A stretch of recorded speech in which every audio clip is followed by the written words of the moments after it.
Olá, meus irmãos, a paz do Senhor Jesus, seja muito bem-vindo ao nosso canal Que Haja Luz. Hoje nós não vamos estar falando sobre um assunto, não vamos estar falando sobre um livro específico e nenhum tema específico. Nós vamos estar falando sobre uma pessoa, um personagem bíblico. Mas antes eu gostaria de te pedir que você se inscrevesse no nosso canal, deixasse ali o seu comentário, desse o seu like e assinasse ali as notificações. O personagem que nós vamos estar falando hoje é Daniel. Quando nós falamos o nome Daniel, as pessoas já pensam logo de cara Daniel na cova dos leões. Mas na verdade Daniel tem muitos outros atos, muitos outros feitos, né, que o tornaram ali um dos homens, um dos poucos homens que Deus dá um testemunho do Daniel, ele em vida ainda. Deus fala lá em Ezequiel capítulo 14, versículo 14, Deus diz assim, olha, Ezequiel, quando eu determinar um juízo sobre uma cidade, ainda que nessa cidade estivesse Jó, Noé e Daniel, eu vou trazer esse juízo. E Ezequiel, ele estava entre os cativos da Babilônia, e Daniel também. Então, quando Deus fala para Ezequiel de Daniel, Ezequiel sabe de quem Deus está falando. Ezequiel sabe quem era aquele Daniel ali. Ele fala assim, esse Daniel é aquele que veio no início aqui para o cativeiro. Esse Daniel, ele não está aqui comigo porque eu estou entre os cativos, às margens do rio, mas Daniel está lá na fortaleza, Daniel está no palácio, Daniel, ele é um representante do rei aqui já. E Daniel, quando ele vai, ele é levado para a Babilônia cativo, ainda muito, muito novo, muito jovem, ele tinha no máximo, na minha opinião ali, 17 anos de idade, ele vai lá e de cara ele já encontra um grande desafio, não se contaminar com as iguarias do rei. Ele propôs firmemente no seu coração aquilo ali, e ele achou graça diante de Deus e diante dos homens, a ponto dele chegar ao chefe da guarda e falar, experimenta-nos, eu peço para o Senhor. Durante 10 dias que só nos dê legumes a comer, e isso aqui para beber, nós não queremos as iguarias do rei, e depois você veja se nós vamos estar mais pálidos, se nós não vamos estar mais bonitos, mais formosos que os demais. E ali Daniel já começa ainda jovem a mostrar o seu caráter, a mostrar a sua postura, a mostrar a sua firmeza como servo de Deus, e Deus honra Daniel nisso daí.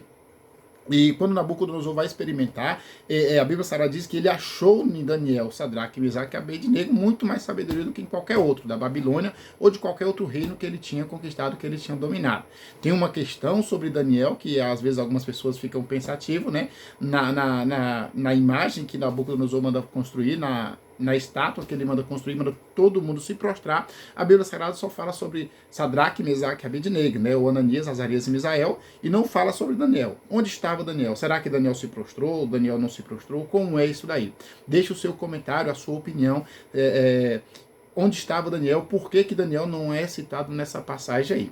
Eu tenho a minha opinião, nós podemos comentar depois disso aí, vamos prosseguir falando sobre Daniel. Ele é o único, ou um dos poucos que é levado para o cativeiro, e depois Daniel ele passa os 70 anos ali na Babilônia, e Daniel vê o povo de Deus ser liberto também.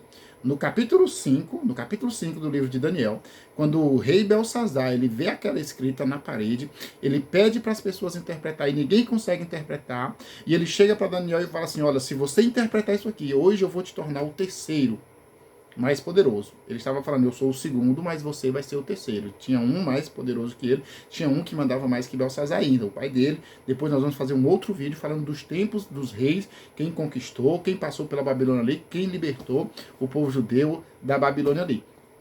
Mas o fato é que Daniel ele interpreta aquela visão, aquela escrita na parede, Mene, Mene, Tekel e Ufacim ou Pérez, contou Deus o teu reino, pesado foste na balança, achado em falta, e vai ser dividido, entregado na mão dos medos e do persa. Naquela mesma noite ali, Belsazar morre, e os medos e os persas ele conquistam ali a Babilônia.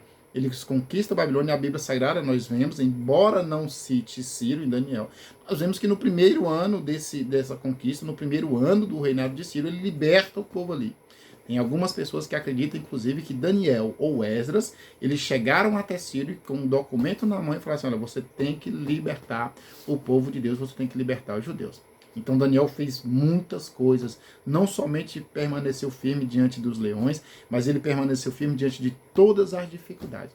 É um dos poucos homens da Bíblia Sagrada que nós não conseguimos ali apontar ou não relata na Bíblia Sagrada uma grande falha, um grande pecado, uma grande queda de Daniel. Todos pecaram, isso é indiscutível. Daniel pecou também, mas nós não vemos uma conduta tão errada em Daniel, um caráter tão deturpado em Daniel, não vemos uma queda tão grande de Daniel. Ele permaneceu firme até o final de sua vida. Quando Deus liberta, quando Deus dá a visão para ele, fala assim: olha, Daniel, essa visão que eu estou te dando aqui é para um tempo muito na frente, você permanece nesse seu caminho. Daniel não voltou para Jerusalém. Quando o povo de Deus foi liberto, ele permanece. Ele permanece, nós temos fontes históricas, nós temos muitos relatos, muitos escritos que Daniel permaneceu, até porque a caminhada da Babilônia de volta para Jerusalém, se nós formos ler o livro de Esdras e o livro de Neemias, nós vamos ver que é 3 ou 4 meses de caminhada. Daniel, nessa época da libertação, ele estava com mais de 85 anos, então seria muito complicado para ele voltar. Daniel foi um homem extraordinário, ele foi colocado ali naquele palácio para ele interceder, para ele abençoar, para ele ajudar o povo de Deus. Em meio à dificuldade, em meio à luta, em meio à crise, em meio ao cativeiro, Deus levantou homens para estarem abençoando o seu povo, para estar intercedendo pelo seu povo, para estar mantendo firme o seu caráter e a sua conduta de servo de Deus. Então, no meio das nossas dificuldades também, nós devemos manter da mesma maneira, sempre firmes e confiando que Deus está no controle de toda e qualquer situação. Amém? Que Deus abençoe. Logo, logo nós vamos estar postando um outro vídeo falando sobre os tempos, sobre os reis, sobre os conquistadores e os libertadores de Daniel. Amém? Deus abençoe os irmãos em nome de Jesus.